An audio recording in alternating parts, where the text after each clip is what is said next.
अस्सलाम वालेकुम। Punjab poultry association के चैनल से मैं तारक जावेद आपसे मुखातब हूँ। आज 31 अक्टूबर है, जुम्मतुल मुबारक है, मुबारक देना।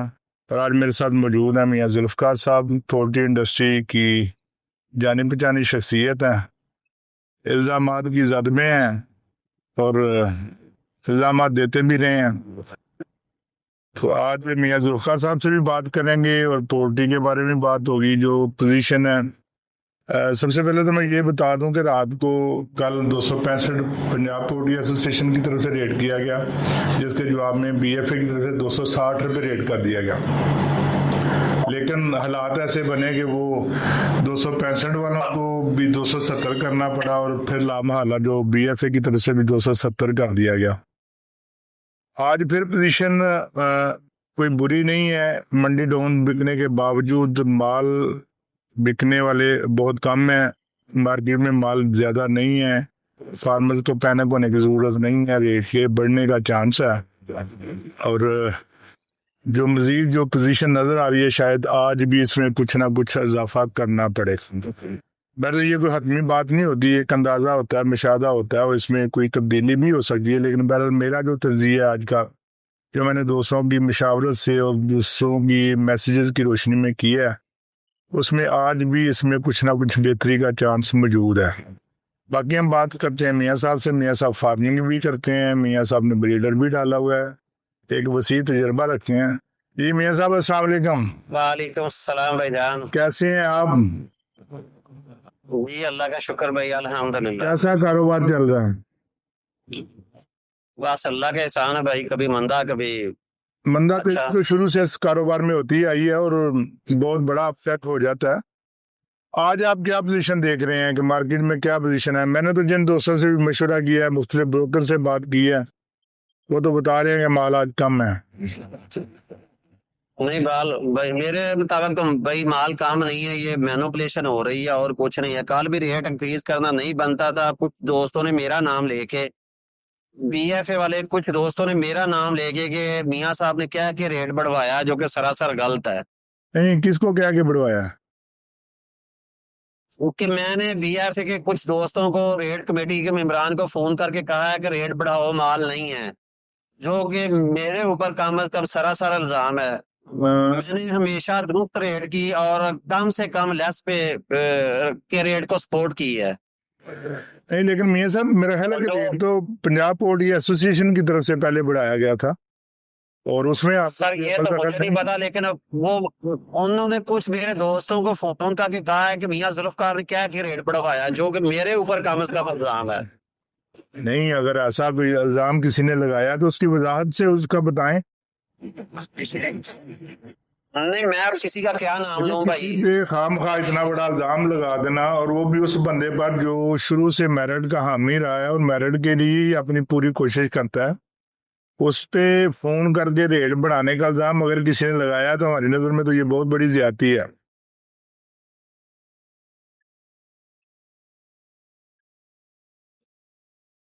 भाई फिर भी अल्लाह ताला उनको खुश रखे। मैं अब क्या कहूँ उन दोस्तों को? मतलब आप फिर आप इस इल्जाम की जो इल्जाम आप पे लगाया है कि आपने बीएफए के कुछ लोगों को फोन करके कल जो है ना रेट को बढ़ाया गया है आपके फोन की वजह से, आप इस इल्जाम की तरदीद करते हैं?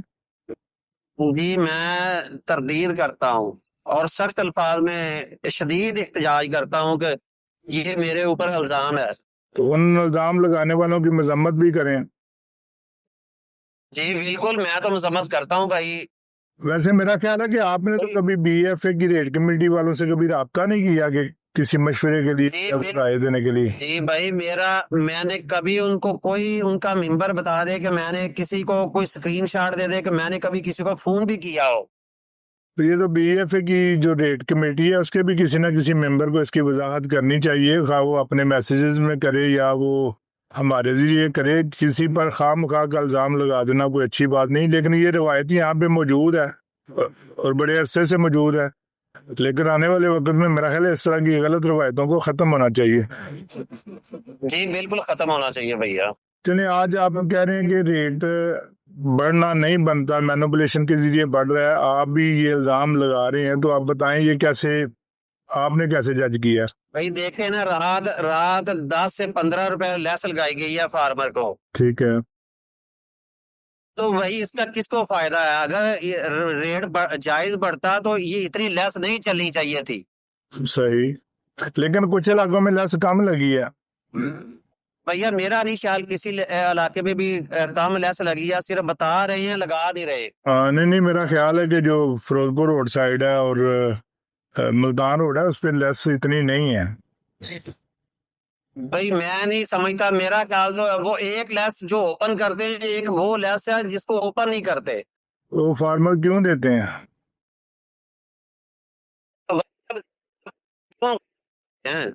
جب ان کو پتا ہے فارمر لیس دیتے ہیں، ہم بھی کہتے ہیں فارمر کو لیس نہیں دینی چاہیے۔ فارمر کو لیس ہمیشہ ڈھیلا ڈھالا ریٹ دلواتا ہے، کیونکہ اس کو پتا ہوتا ہے کتنی مرغی تیار ہے، کل کو میں میرے ساتھ کیا ہو سکتا ہے۔ صاحب اگر وہ اسی ڈر سے جب وہ آپ کی بات مان بھی لی جائے تو ٹریڈرز کو تو اس کا فائدہ ہو گیا، دکاندار کو بھی فائدہ ہو گیا، سپلائر کو بھی فائدہ ہوگا، اس لیے بلا شبہ وہ اپنے فائدے کے لیے ریٹ بڑھاتے ہوں گے، انہیں بڑھانا بھی چاہیے۔ لیکن اگر ایسا ہی ہے تو فارمرز کمیونٹی جو ہے وہ ریٹ کیوں بڑھاتی ہے؟ بھائی میں نے تو آپ کو سیدھی بات بتائی ہے کہ میں ان کو اب کیا کہوں، میں وہی بات ہے نا، الزام دار الزام لگانے کا نہیں، میں تو صرف یہ دیکھوں گا۔ پھر وہ الزام بھی لگاتی ہے اور میاں ذوالفقار پہ لگاتی ہے۔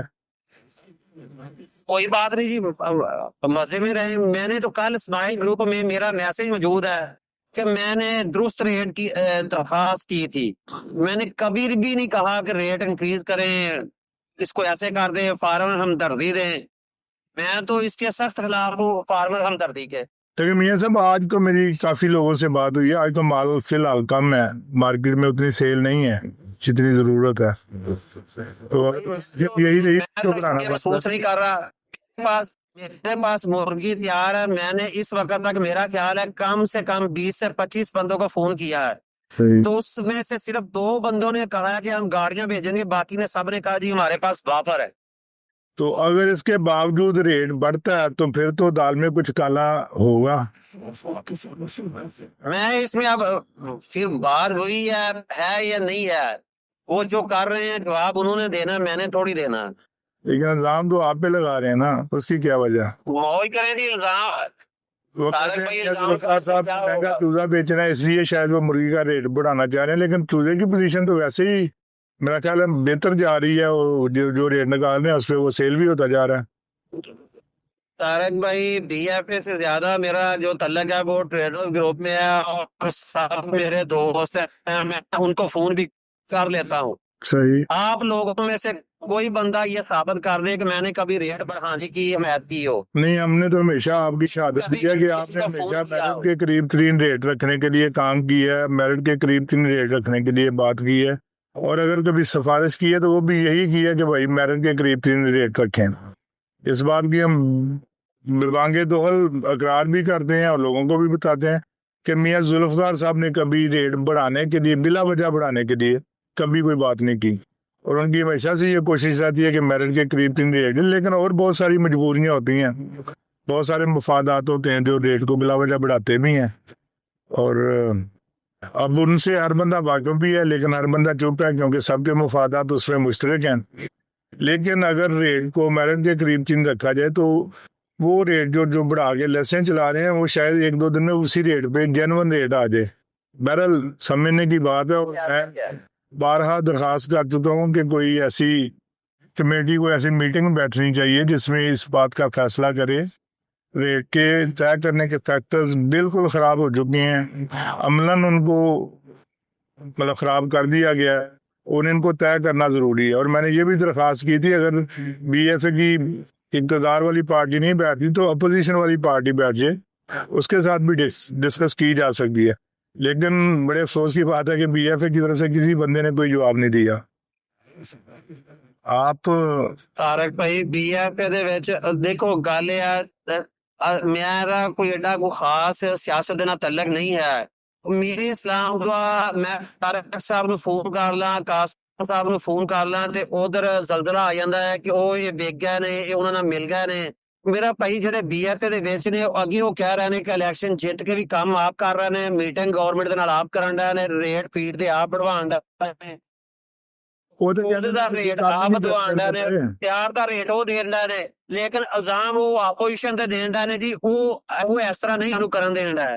ਤੁਸੀਂ ਮੈਨੂੰ ਇਹ ਦੱਸੋ ਵੀ ਉਹ ਤੇ ਉਹਨਾਂ ਦਾ ਬਾਵਾ ਆਦਮ ਹੀ ਹੈ, ਉਹ ਕਹਿੰਦੇ ਨੇ ਜੀ ਵਾਹ ਨੁਮਾਇੰਦਾ ਤਨਜ਼ੀਮ ਉਹ ਤੇ ਕਿਸੇ ਦੂਸਰੇ ਨੂੰ ਹੱਕ ਜੀਣ ਦਾ ਨਹੀਂ ਦਿੰਦੇ। ਜੀ ਬਿਲਕੁਲ, ਅੱਲਾਹ ਤਾਲਾ ਉਹਨਾਂ ਨੂੰ ਵਾਹ ਦੀ ਰੱਖੇ, ਉਹਨਾਂ ਦੀ ਆਪਣੀ ਸੋਚ ਹੈ। ਅਗਰ ਕੰਮ ਕਰਨਾ ਹੋਏ ਤੇ ਉਹਦੇ ਵਾਸਤੇ ਕਿਸੇ ਇਖਤਿਆਰ ਦੀ ਕਿਸੇ ਉਹਦੇ ਦੀ ਜ਼ਰੂਰਤ ਨਹੀਂ ਹੁੰਦੀ। ਅਸੀਂ ਤੁਹਾਡੇ ਸਾਹਮਣੇ ਅਸੀਂ ਬਹੁਤ ਘੱਟ ਵਸਾਇਲ ਦੇ ਬਾਵਜੂਦ ਆਪਣੀ ਖਿਦਮਤ ਦੇ ਜਜ਼ਬੇ ਦੇ ਨਾਲ ਕੰਮ ਕਰਨੇ ਪਏ ਹਾਂ। ਜੋ ਸਾਨੂੰ ਸਮਝ ਆਉਂਦਾ ਅਸੀਂ ਪੋਲਟਰੀ ਦੀ ਪ੍ਰਮੋਸ਼ਨ ਵਾਸਤੇ ਕੰਮ ਕਰਨੇ ਪਏ ਹਾਂ। ਇਹ ਚੈਨਲ ਵੀ ਜਿਹੜਾ ਪ੍ਰਮੋਸ਼ਨ ਕਰਨ ਵਾਸਤੇ ਚਲਾਇਆ ਜਾ ਰਿਹਾ, ਔਰ ਅੱਲਾਹ ਦਾ ਸ਼ੁਕਰ ਹੈ ਇਹਨੂੰ 25 ਤੋਂ 30 ਲੱਖ ਲੋਕ ਜਿਹੜੇ ਨੇ ਵੇਚ ਚੁੱਕੇ ਨੇ, ਔਰ ਬੜੀ ਅੱਛੀ ਤਾਦਾਦ ਹੈ ਜਿਹੜੀ ਰੋਜ਼ ਸੁਬਾਹ ਲਾਈਵ ਮੰਡੀ ਨੂੰ ਵੀ ਵੇਖਦੀ ਹੈ, ਮੁਰਗੀ ਦੇ ਰੇਟ ਨੂੰ ਦੇਖਦੀ ਹੈ, ਚਿਕਨ ਦੇ ਬਾਰੇ ਜਿਹੜੀਆਂ ਡਿਸਇਨਫੋਰਮੇਸ਼ਨਸ ਨੇ ਉਹਨਾਂ ਨੂੰ ਵੀ ਅਸੀਂ ਦੂਰ ਕਰ ਰਹੇ ਹਾਂ। ਤੇ ਕੰਮ ਕਰਨਾ ਚਾਹੀਦਾ। ਉਹਨਾਂ ਦਾ ਇਹ ਜਿਹੜਾ ਇਲਜ਼ਾਮ ਹੈ ਕਿ ਆਪੋਜੀਸ਼ਨ ਉਹਨਾਂ ਨੂੰ ਕੰਮ ਨਹੀਂ ਕਰਨ ਦੇ ਰਹੀ, ਮੇਰਾ ਖਿਆਲ ਇਹ ਬਿਲਾ ਜਵਾਜ਼ ਹੈ ਤੇ ਇਸ ਚੀਜ਼ ਨੂੰ ਖਤਮ ਹੋਣਾ ਚਾਹੀਦਾ। ਔਰ ਆਉਣ ਵਾਲੇ ਦਿਨਾਂ 'ਚ ਜਿਸ ਤਰ੍ਹਾਂ ਓਵਰ ਪ੍ਰੋਡਕਸ਼ਨ ਚੱਲ ਰਹੀ ਹੈ, ਮਿਲ ਬੈਠ ਕੇ ਕੋਈ ਇਹਦਾ ਲਾਇਆ ਅਮਲ ਮਰਤਬ ਕਰਨਾ ਚਾਹੀਦਾ। ਤੇ ਅਗਰ ਭਾਈ ਜੇ ਨਾ ਲਾਹਾ ਮਤਲਬ ਮਰਤਬ ਕਰਨਾ, ਦੇਖੋ ਮੈਂ ਤਾਂ ਫਿਰ ਇਹੀ ਕਹਾਂਗਾ ਉਹ ਮਾਸ਼ਾਅੱਲਾ ਹੁਣ ਜਿੰਨੇ ਵੀ ਅੱਗੇ ਬੀਐਫਏ ਕਹਿ ਰਹੇ ਸੀ ਜੀ ਟ੍ਰੇਡਰਸ ਦੇ ਨਾਲ ਮਿਲ ਕੇ ਨਹੀਂ ਬਹਿਣਾ, ਹੁਣ ਮਾਸ਼ਾਅੱਲਾ ਉਹਦੇ 'ਚ ਸਾਰੇ ਹੀ ਟ੍ਰੇਡਰ ਦੇ ਬੀਐਫਏ ਦੇ ਵਿੱਚ ਸਾਰੇ ਹੀ ਸਰਮਾਇਆਦਾਰ ਨੇ, ਸਾਰਿਆਂ ਦੇ ਬਰੀਡਰ ਨੇ, ਸਾਰਿਆਂ ਦੀਆਂ ਫੀਡ ਬਿੱਲਾਂ ਨੇ। ਹੁਣ ਮੇਰਾ ਭਾਈ ਉਹਨਾਂ ਦੇ ਸਾਰਿਆਂ ਦੇ ਮਫਾਦਾਤ ਮੁਸ਼ਤਰਕਾ ਨੇ। ਹੁਣ ਤੇ ਉਹ ਫਾਰਮਰ ਨੂੰ ਬਲਕਿ ਫਾਰਮਰ ਦੇ ਨਾਂ ਦੇ ਉੱਤੇ ਜਿਹੜਾ ਉਹਨਾਂ ਨੇ ਉੱਤੇ ਮਾਫੀਆ ਸੈੱਟ ਕਰ ਦਿੱਤਾ ਹੋਇਆ, ਹੁਣ ਤੇ ਉਹ ਉਹਨਾਂ ਦੇ ਦਫਾ 'ਚ ਰਹਿੰਦੇ ਨੇ। ਚਲੋ ਅੱਲਾਹ ਤਾਲਾ ਉਹਨਾਂ ਨੂੰ ਵੀ ਦੇ ਅਕਲ ਦੇ, ਤੌਫੀਕ ਦੇ। ਔਰ ਮੇਰਾ ਖਿਆਲ ਹੈ ਕਿ ਤੁਸੀਂ ਸਾਰੇ ਮਿਲ ਕੇ ਕੋਸ਼ਿਸ਼ ਕਰੋਗੇ ਤੇ ਉਹ ਵੀ ਫਾਰਮਰ ਦੇ ਖਿਲਾਫ ਨਹੀਂ, ਨਾ ਫਾਰਮਰ ਦੇ ਮਫਾਦਾਂ ਦੇ ਖਿਲਾਫ ਨੇ। ਬਸ ਗਲਤਫਹਿਮੀਆਂ ਨੇ ਹੋ ਜਾਂਦੀਆਂ। ਉਹਦੇ ਖਿਲਾਫ ਹੈ ਜਿਹੜਾ ਭਾਜੀ 35 ਰੁਪਏ ਤੱਕ 20 ਰੁਪਏ ਤੱਕ 15 ਰੁਪਏ ਤੱਕ ਲੈਸ ਵਾਲਾ ਰੇਟ ਦਿੰਦੇ ਨੇ, ਫਾਰਮਰ ਦੇ ਖਿਲਾਫ ਕਿਉਂ ਨਹੀਂ ਹੈ? ਤੇ ਮੀਆਂ ਸਾਹਿਬ ਤੁਸੀਂ ਆਪੋਜੀਸ਼ਨ ਵਾਲੇ ਆਓ ਨਾ, ਸਾਡੇ ਨਾਲ ਮਿਲ ਕੇ ਬੈਠੋ ਕਿਸੇ ਵੇਲੇ। ਜਿਸ ਦਿਨ ਭਾਜੀ ਦੇਖੋ ਭਾਈ ਜਿਸ ਦਿਨ ਲੱਗਦਾ 3 ਵਜੇ 4 ਵਜੇ ਰੇਟ ਇਨਕਰੀਜ਼ ਕਰਦਾ ਕਿ ਤੁੱਕ ਬਣਦਾ, ਸਰ ਮਾਲ ਨਹੀਂ ਮਿਲਦਾ ਉਦੋਂ ਕੀ ਕਰੀਏ? ਜਦੋਂ ਵੀ ਚੂਜ਼ਾ ਫਸਲ ਲੱਗਦਾ ਚੂਜ਼ੇ ਨੂੰ ਸਪੋਰਟ ਦਿੱਤੀ ਜਾਂਦੀ 3-4 ਵਜੇ ਰੇਟ ਇਨਕਰੀਜ਼ ਕਰਵਾ ਕੇ। ਭਾਜੀ ਕੀ ਹੈ ਉਹ ਕਿਹੜਾ ਬੰਦਾ ਜਿਹੜਾ ਸਪੋਰਟ ਦਿੰਦਾ? ਕੋਈ ਸਾਡੇ ਸਾਰੇ ਭਾਈ ਦੋ ਰੇਟ ਨੇ ਮੁਰਗੀ ਦੇ ਰੇਟ ਦੇਂਦੇ। ਇੱਕ ਸੂਆ ਪਹਿਲਾ ਟਾਈਮ ਹੈ ਮੁਰਗੀ ਦਾ ਰੇਟ ਦੇਣ ਦਾ, ਦੂਸਰਾ ਮੁਰਗੀ ਦਾ ਜਿਹੜਾ ਸੇਲ ਪਰਚੇਜ਼ ਦਾ ਹੈ ਉਹ ਮਗਰਬ ਤੋਂ ਬਾਅਦ ਦਾ ਟਾਈਮ ਹੈ। ਮੀਆਂ ਸਾਹਿਬ ਵਜ਼ਾਹਤ ਨੂੰ ਫੇਸ ਕਰਨਾ ਦਾ ਕੀ ਮਕਸਦ ਹੈ? ਕੋਈ ਵਜ਼ਾਹਤ ਤੇ ਕਰੋ ਚੂਜ਼ੇ ਨੂੰ ਕਿਹੜਾ ਬੰਦਾ ਸਪੋਰਟ ਕਰਦਾ ਹੈ। ਲੋਕ ਮੀਆਂ ਕਰਦਾ ਕਹਿ ਰਹੇ ਨੇ, ਮੀਆਂ ਕਾਰ ਦੂਸਰਾ ਦਾ ਕਹਿ ਰਹੇ। ਭਾਈ ਦੇਖੋ ਰੇਟ ਮੁਰਗੀ ਦੇ ਦੋ ਰੇਟ ਮੁਰਗੀ ਵੇਖਦੀ, ਇੱਕ ਸਵੇਰ ਦੇ ਟਾਈਮ ਅਨਾਉਂਸ ਰੇਟ ਹੁੰਦਾ ਹੈ, ਅਗਰ ਉਸ ਰੇਟ ਤੇ ਮੁਰਗੀ ਸੇਲ ਹੁੰਦੀ ਹੀ ਹੈ ਤੇ ਬਹੁਤ ਅੱਛੀ ਗੱਲ ਹੈ। ਅਗਰ ਨਹੀਂ ਸੇਲ ਹੁੰਦੀ, ਰੇਟ ਘੱਟ ਦਿੱਤਾ ਗਿਆ ਜਾਂ ਜ਼ਿਆਦਾ ਦਿੱਤਾ ਗਿਆ, ਉਹਦਾ ਟਾਈਮ ਹੈ ਮਗਰਬ ਤੋਂ ਬਾਅਦ ਦਾ।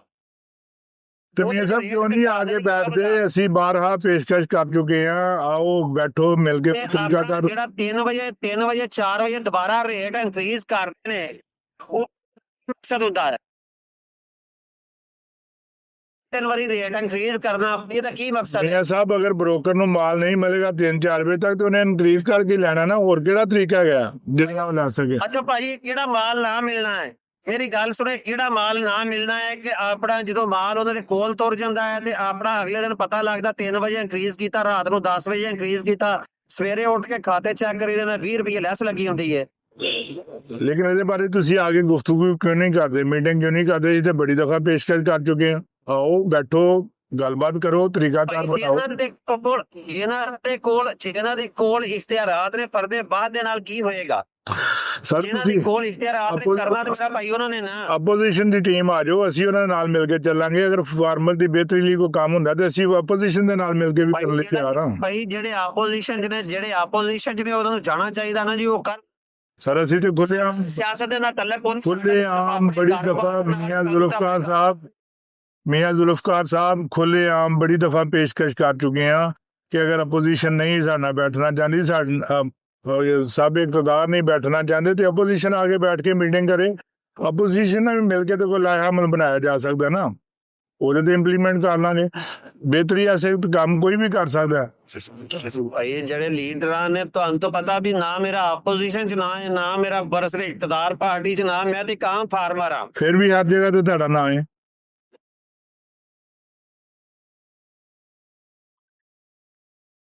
ਮੁਹੱਬਤ ਹੈ ਤੇ ਉਹਨਾਂ ਨੂੰ ਇਹ ਮੁਹੱਬਤ ਜਿਹੜੀ ਹੈ ਉਹ ਬਸ ਮੈਨੂੰ ਜਿਹੜਾ ਉਹ ਸਾਰੇ ਦੇ ਅੱਗੇ ਉਜਾਗਰ ਰੱਖਦੀ ਹੈ। ਸਰ ਇੱਕ ਆਮ ਫਾਰਮਰ ਨੂੰ ਮੇਰੀ ਦਰਖਾਸਤ ਹੈ ਕਿ ਉਹ ਆਪੋਜੀਸ਼ਨ ਨੂੰ ਨਾਲ ਲੈ ਕੇ ਕਿਸੇ ਮੀਟਿੰਗ ਦਾ ਇਤਮਾਮ ਕਰੇ, ਅਸੀਂ ਮਿਲ ਬੈਠ ਕੇ ਕੋਈ ਬਿਹਤਰੀ ਵਾਸਤੇ ਇਸ ਲੈਸਨ ਨੂੰ ਘੱਟ ਕਰਨ ਵਾਸਤੇ ਕੋਈ ਕੰਮ ਕਰੀਏ। ਤੇ ਕੋਸ਼ਿਸ਼ ਤੇ ਹਰ ਬੰਦਾ ਕਰ ਸਕਦਾ ਨਾ। ਅਸੀਂ ਪਹਿਲੇ ਕਹਿੰਦੇ ਹਾਂ ਕਿ ਕੋਸ਼ਿਸ਼ ਕਰਨ ਵਾਸਤੇ, ਕੰਮ ਕਰਨ ਵਾਸਤੇ ਕਿਸੇ ਉਹਦੇ ਦੀ ਜ਼ਰੂਰਤ ਨਹੀਂ। ਇਸ ਕੰਮ ਦੇ ਉੱਤੇ ਮੈਂ ਭਾਜੀ ਸਾਰਿਆਂ ਨੂੰ ਫੋਨ ਕਰਦਾ, ਦਰਖਾਸਤ ਉਹਨਾਂ ਨੂੰ ਕਰਦਾ ਜੀ ਕਿਤੇ ਮਿਲ ਬੈਠ ਕੇ ਇਹਦਾ ਕੋਈ ਹੱਲ ਕੱਢੋ। ਜੀ ਬਿਲਕੁਲ ਇਹਦਾ ਹੱਲ ਕਰਨਾ ਚਾਹੀਦਾ। ਔਰ ਅੱਜ ਦੇ ਬਾਰੇ 'ਚ ਹੁਣ ਤੁਸੀਂ ਕੀ ਸਮਝਦੇ ਹੋ ਕਿ ਅੱਜ ਰੇਟ ਵਧਣਾ ਹੈ, ਨਹੀਂ ਵਧਣਾ, ਕੀ ਚਾਂਸ ਹੈ? ਕਿਉਂਕਿ ਸਾਡੇ ਤੱਕ ਜਿਹੜੀਆਂ ਇਤਲਾਤ ਨੇ ਉਹਦੇ ਮੁਤਾਬਕ ਤੇ ਮਾਲ ਨਹੀਂ ਪੂਰੇ ਹੋ ਰਹੇ। ਤੁਸੀਂ ਕਹਿ ਰਹੇ ਹੋ ਮਾਲ ਲੈ ਕੋਈ ਨਹੀਂ ਰਿਹਾ। ਨੂੰ ਗੱਲ ਕੀਤੀ ਕਿ ਮੈਂ ਸਵੇਰ ਦਾ 20 ਬੰਦਿਆਂ ਨੂੰ ਫੋਨ ਕੀਤਾ ਤੇ 20 ਬੰਦਿਆਂ ਦੇ ਵਿੱਚੋਂ ਸਿਰਫ 2 ਬੰਦਿਆਂ ਨੇ ਕਿਹਾ ਜੀ ਅਸੀਂ ਭੇਜ ਦਿਆਂਗੇ। ਬਾਕੀ ਹਰ ਬੰਦੇ ਨੇ ਮੈਨੂੰ ਇਹ ਕਿਹਾ ਜੀ ਸਾਡੇ ਕੋਲ ਮਾਲ ਵਾਧੂ ਹੈ, ਸਾਡੇ ਕੋਲ ਗੁੰਜਾਇਸ਼ ਨਹੀਂ ਹੈ। ਤੁਹਾਡੇ ਕੋਲ ਕਿਹੜੇ ਇਲਾਕੇ 'ਚ ਮਾਲ ਹੈ ਤੇ ਕਿਹੜੇ ਵਜ਼ਨ ਦਾ ਮਾਲ ਹੈ ਜਿਹੜਾ ਤੁਸੀਂ ਅੱਜ ਵੇਚਣਾ ਚਾਹ ਰਹੇ ਹੋ? ਭਾਜੀ ਮੇਰੇ ਕੋਲ ਸ਼ੇਖੂਪੁਰੇ ਮਾਲ ਹੈ, 2600 ਗ੍ਰਾਮ ਦੀ ਮੁਰਗੀ ਹੈ। ਠੀਕ, ਚਲੋ ਜੀ। ਇਸ ਪ੍ਰੋਗਰਾਮ ਦੀ ਵਿਸਾਸਤ ਨਾਲ ਵੀ ਲੋਕਾਂ ਨੂੰ ਪਤਾ ਲੱਗ ਜਾਏਗਾ ਕਿ ਮਾਲ ਜਿਹਨੂੰ ਚਾਹੀਦਾ ਮੀਆਂ ਜ਼ੁਲਫਕਾਰ ਸਾਹਿਬ ਕੋਲ ਲੈ ਸਕਦੇ ਨੇ। ਬਿਲਾ ਵਜ੍ਹਾ ਰੇਟ बढ़ाਉਣ ਦੀ ਜ਼ਰੂਰਤ ਕੋਈ ਨਹੀਂ। ਤੇ ਚੂਜ਼ੇ ਦੀ ਪੋਜੀਸ਼ਨ ਕੀ ਹੈ ਅੱਜ ਕੋਈ ਪਤਾ ਲੱਗਿਆ?